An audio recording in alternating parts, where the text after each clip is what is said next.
On a enfin un président des États-Unis avec lequel je suis d'accord. Pendant que la popularité de Donald Trump s'effondre, frôlant les 30%, il publie ce matin des photos de lui à un événement UFC la veille. En continuant à faire défiler ses posts sur sa propre plateforme, on tombe sur des pubs plutôt douteuses, le cadeau de 150 000 milliards de dollars de Trump au peuple américain, avec un lien pour cliquer. Il utilise donc sa plateforme pour promouvoir son image. Il envoie aussi des emails du style « Es-tu toujours avec moi ?» Il poste des photos de lui devant la foule de l'UFC, sauf que la foule est là pour les combats, pas pour lui. De son côté, Bernie Sanders a été ovationné à Coachella, où il a parlé devant des dizaines de milliers de personnes. Dès qu'il a prononcé le nom de Trump, la foule a hué. Pendant que Trump fait des clins d'œil à l'économie et abandonne certains tarifs douaniers, comme ceux sur les smartphones et autres produits électroniques, son entourage vient ensuite dire en public que ce ne sont pas vraiment des exemptions. On ne comprend plus rien. Pendant tout ça, Trump passe son week-end à jouer au golf. Il s'est même fait construire une statue en or de lui-même dans sa résidence en Floride. Il a ensuite pris la pose devant la statue pour des photos.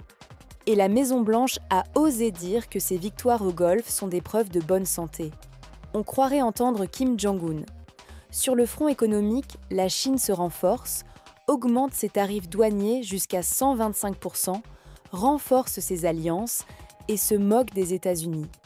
Pendant que les responsables de Trump s'embrouillent dans leurs discours sur les exemptions de droits de douane, la Chine publie un communiqué disant que les mesures américaines sont un petit pas pour réparer leurs erreurs. Côté géopolitique, Trump menace la Chine concernant le canal de Panama et son ancien animateur de Fox, aujourd'hui secrétaire à la Défense, parle même de menaces militaires contre l'Iran si aucun accord n'est trouvé. Pour les œufs dont les prix montent en flèche, l'administration Trump blâme Joe Biden. Oui, vraiment. Bref, entre les tarifs instables, la Chine qui en profite, une économie au bord du gouffre et des responsables de Trump qui flirtent avec des théories du complot, on est dans un chaos total. Et pour conclure, on a cette image choquante.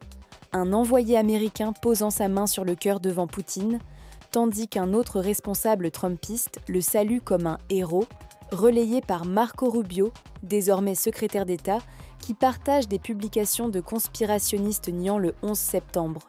Voilà le résumé de ce dimanche matin dans l'univers Trump. Abonnez-vous si vous ne voulez pas rater la suite.